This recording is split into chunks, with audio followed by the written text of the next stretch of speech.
Hey everybody, this is Carlos with the Nerd of Day podcast. Wow, it's been a long time, hasn't it?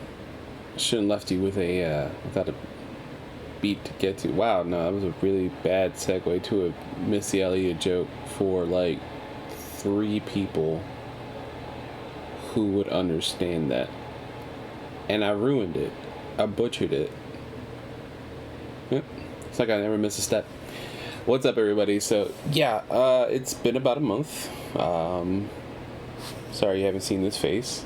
This face has gotten a little bit of an upgrade. We got a little more bigger, bushier beard action. We got a little nice haircut. Shout out to Dez over at Kinship in Philly.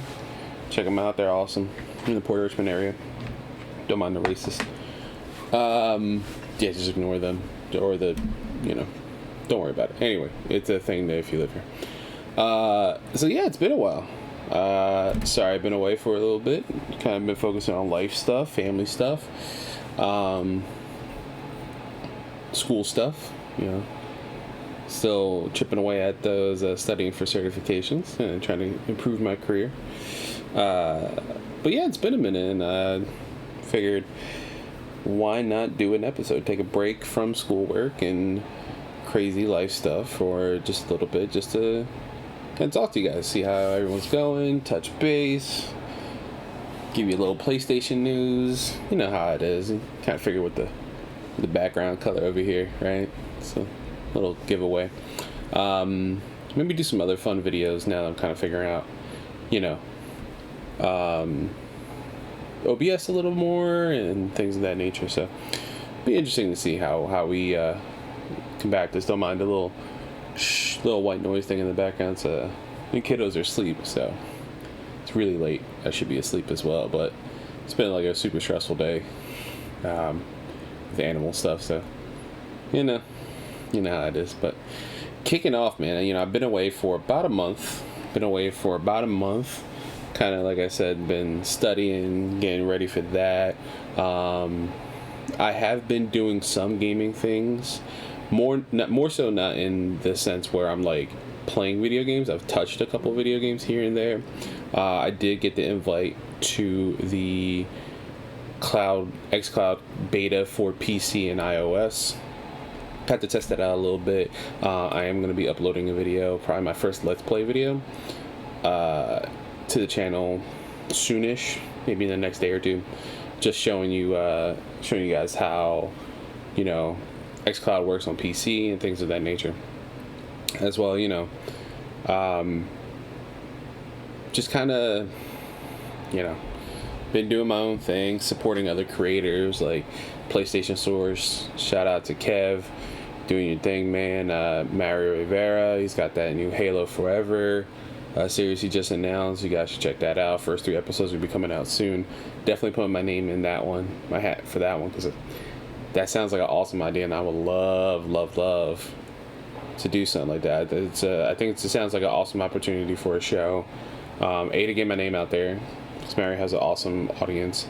B, nice to actually interact with them other than Twitter, which is still nice. I was able to speak to them in a Latinx and gaming Twitter Spaces thing, which is awesome.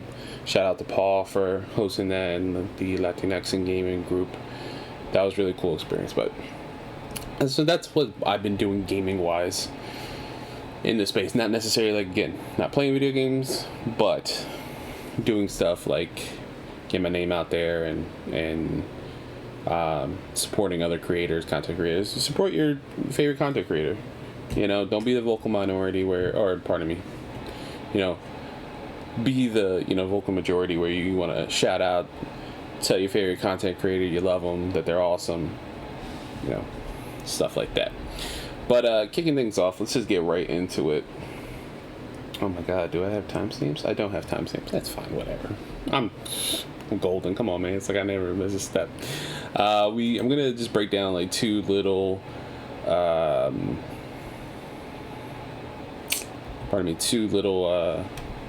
just gaming news things that we have here. So I'm going to start off with, it's technically PlayStation news and technically not really, because it's live action stuff, but we're kicking off here. I'm reading this from Deadline. This is Nelly Andavera at Deadline, reporting The Last of Us.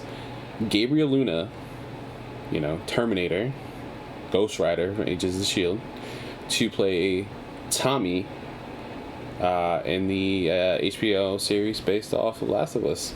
Agents of S.H.I.E.L.D. alum, and I'm going to add there again, Terminator himself, Gabriel Luna, has been tapped to lead opposite Pedro Pascal and Bella Ramsey in The Last of Us for HBO's high-profile series adaptation of Sony PlayStation franchise from Chernobyl creator Greg Mazin and original series creator Neil Druckmann. So yeah, it's a big thing. It's a big, I think, get. I think Gabriel Luna is a amazing actor. I was able to catch his stuff in Agents of S.H.I.E.L.D. Caught a little bit of Terminator. I did. It's a little hard to watch rated R movies with children around. I was very fortunate to watch Mortal Kombat recently, which I want to do a review for. I want to kind of rewatch it and do a review for alongside Invincible Season 1 and maybe some of the Marvel shows recently as well. Those are things I have in my head pipeline-wise I would like to do for the channel as episodes, specifically season reviews or movie reviews. Especially Mortal Kombat, because I have an awesome history with that. I think I mentioned before, but so yeah, it's a little harder to watch rated R stuff. But from what I can tell from my brother-in-law, shout out Sam, he liked him. He liked him in Terminator. He thought he was. I've seen him in other stuff. He's very charismatic. He's got the look. Him and Pedro look like they could definitely be, brothers, siblings, and all. And then I think the very fortunate thing is that they're two awesome actors, so to have them tapped to play Joel and Tommy, I think it will bring the gravitas needed. And then, I mean, if you're a fan of Game of Thrones, having Bella Ramsey, Lady Mormont,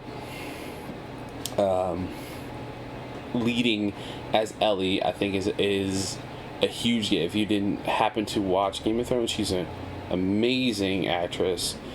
She killed it as Lady Mormont. Lady Mormont is just like this 10-year-old leader of her family that helps spoilers, the North to kind of fight the rest of Westeros and the White Walkers and stuff. And she's just a badass. So that was literally, if almost in my head, since I do not remember her name, pardon me, I forgive myself, I used to be really good at this, but who plays Arya Stark, she always was my pick to play Ellie, but now she is older, which is not a bad thing. But seeing as we're adapting The Last of Us specifically from the game, Ellie is a lot younger.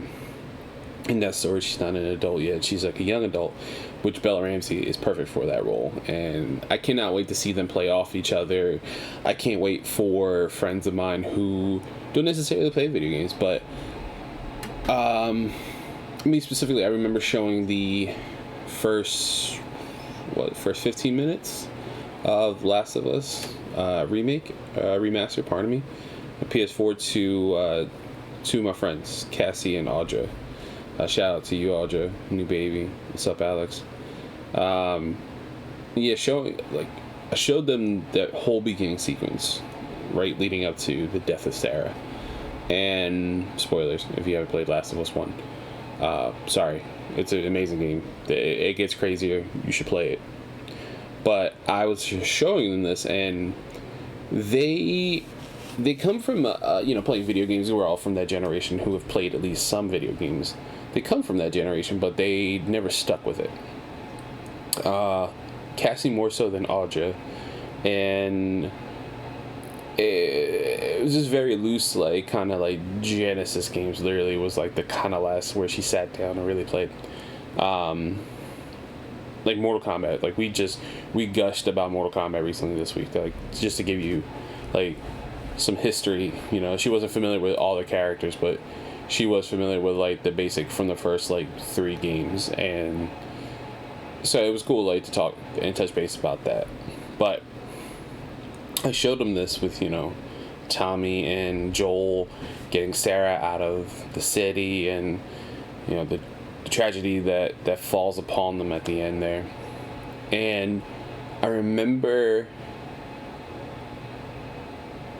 Sarah getting shot, and I remember looking over to Cassie and her going, I was like, wow, okay.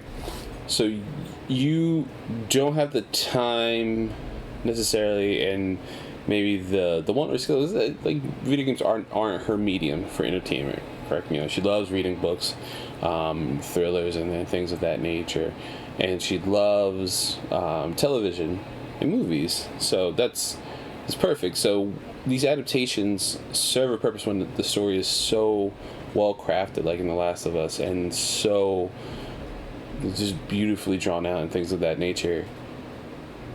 It serves a purpose for people who don't necessarily have the time or the means or the one. You know, some people don't like animation. You know, some people don't like this. Some people don't like that. So this serves that purpose, and I'm actually, for me specifically, I'm very happy to have this adaptation, because I feel like there'll probably be small things that change, and it'd be interesting for us who play the games, but to have like these people who love story and love these dark and maybe like kind of beautifully haunting stories, to have them experience this medium, Last of Us, this property in a different medium that they are able to, you know, ingest mentally, is such almost like a godsend, especially when you have the right group, like having Neil being part of the creative team, having, you know, now they have directors, they have a cast, and like knowing that they're going to adapt the first game, to hit these beats and to see, you know, when Jules goes to the hospital, you know, what happens at the end and with Ellie and everything, and the ramification that has, that now we know if you play Last of Us 2, and the cycle of violence that it perpetuates, and Joel and Tommy's past as scavengers and hunters, and then reforming and kind of still not being great men, but men that can survive in this world. I think it's going to be very, you know, shocking, awesome, and to see that lens. Every episode is going to be, for me, that water cooler moment, whether I still work in this department, because they are my coworkers, or if I move on to a different department, you know, because I'm studying to better myself. But I would love to just stop by the office and be like, did you guys watch? It's Monday morning. Did you guys watch The Last of Us? Oh, man, when Tess did this and Tess did that, you know. It's going to be so interesting and so awesome to see that. And I'm very lucky to have Gabriel Luna in that. So that's I'm going to end cap for specifically the Last of Us story, which, again, PlayStation, just because it's a PlayStation property, but it's more TV than anything. And kind of going, and I'm going to, it's a word that my wife likes to make fun of you now, because my boss uses it a lot, pivot. I'm going to pivot. If I was good at editing, which I should start studying after I better my work life, my day-to-day 9-to-5 life, I should be, that would have been a good point, just to put the gif of Ross in Friends, which is like the only thing I know about Friends, because it's a very not sure that would appeal to me. I feel like they don't have the jobs that they need to survive in New York and have those amazing apartments, and it's not realistic. It's a little hard to get into sometimes, not gonna lie. But that, you know, that gif of Ross saying pivot, be awesome. My old boss Jen would have got a kick out of it. Would have been funny. You got it, you get it, you just picture it. Close your eyes. If you're driving, pull over, close your eyes. If you want to do it, you can play chicken, go ahead. No, don't do it. That's a terrible idea. Be very safe on the road. You never know what could happen. But yeah, pivoting over to another PlayStation thing. This is from the SIE blog, Sony Interactive's blog, and this is from Jim Ryan himself, President CEO of SIE, and it is company news. This is from May 3rd. So, not too bad, 3 days ago. Announcing PlayStation's newest partnership with Discord. Popular communication service will integrate your social experience on PlayStation beginning early next year. I know a lot of people have mentioned that they kind of, the party system has been revamped. I never play online games on PlayStation. I think I've popped in Fortnite maybe once or twice. I think... can't think of anything online. Maybe Mortal Kombat a few times, but nothing of substance, and for a while. So I know people have complained about like the party system and things like that, and voice chat and things like that. So having PlayStation, they put like a minority. Trying to find the quote right here. They put like a minority like bid in or something like that. I was like, blah, blah, blah, blah. Reading here, scratching my eye, killing time, vocally, unique New York. Alright, this is really terrible. Cannot find what I'm looking for. It's like a minority share or stock into Discord itself. Seems like it still gives the option of Discord to go public. There were rumors before, and I think I mentioned on this show, Discord, the rumors of possibly being bought out by Microsoft. Those plans did fall through. Discord kind of looked like they wanted to, pardon me, it's very rude to scratch my eye, but it's very late and I'm tired. Wanted to go public. I think this gives them the opportunity to still go public, and it's a minority of investment. Pardon me, I did get it right enough, but it'd be interesting to see. I know Kev at PlayStation Stores. You should check out his videos on YouTube. I know he mentioned like during his live stream when the news broke, and I hopped into his chat. He mentioned he kind of wished it was earlier than early next year. Like, well, early next year gives you, at least me, the impression maybe February, March, like this time next year. It would have been awesome for maybe like a major update in November, kind of tying with the 1 year anniversary of the PlayStation 5, things of that nature. And he also mentioned, and I agree with him, kind of, let's not make this just a PlayStation 5 thing, let's make it a PlayStation 4 thing as well. Because look how many people can't get a PlayStation 5 still. Shout out to today's March 6th, literally for like 30 seconds more. And there was a huge drop of systems across Best Buy, GameStop, Analine, Costco, PlayStation Direct, Walmart, for PlayStation 5s and Xbox Series X. So you guys were, in essence, pardon me, if you're lucky enough to get these consoles today, awesome, shout out to you. But, there are those shortages, and it's kind of hard to get them still. So there's a struggle with that, There's a struggle trying to figure out, hey, can I do this, can I do that, and things of that nature. So, that's about it, though. I mean, it would have been nice to get a little more info on the Discord, like what do they plan. Hopefully, maybe we'll get some more stuff with E3 coming along. E3 has a new revamp thing. ESA, if you guys want, skip that one episode where I was talking about y'all kind of looks like y'all changed. I'm willing to see whatever change you guys want. And if you guys want to give me like a media badge, that'd be cool. You know what I mean? That'd be cool. I mean, I'm still gonna do E3 coverage, but it'd be cool, like, hook a brother up, man. Hook a brother up. But for Carlos and the Nerd Day podcast, I will try to keep these a little more frequent, especially I had a bump in subscribers thanks to family members. Thank you very much. I believe we're at 57 subscribers now. Get that number up a little bit more. We need like, what, 43? Yeah, 43. You can get a custom URL. That'd be really awesome. Get some more eyes and ears toward the content, specifically video-wise on YouTube. And you always hear, you can listen to my beautiful sultry voice on podcast services. Like Apple Podcasts, Spotify, things of that nature. And until next time, I'll see you guys later.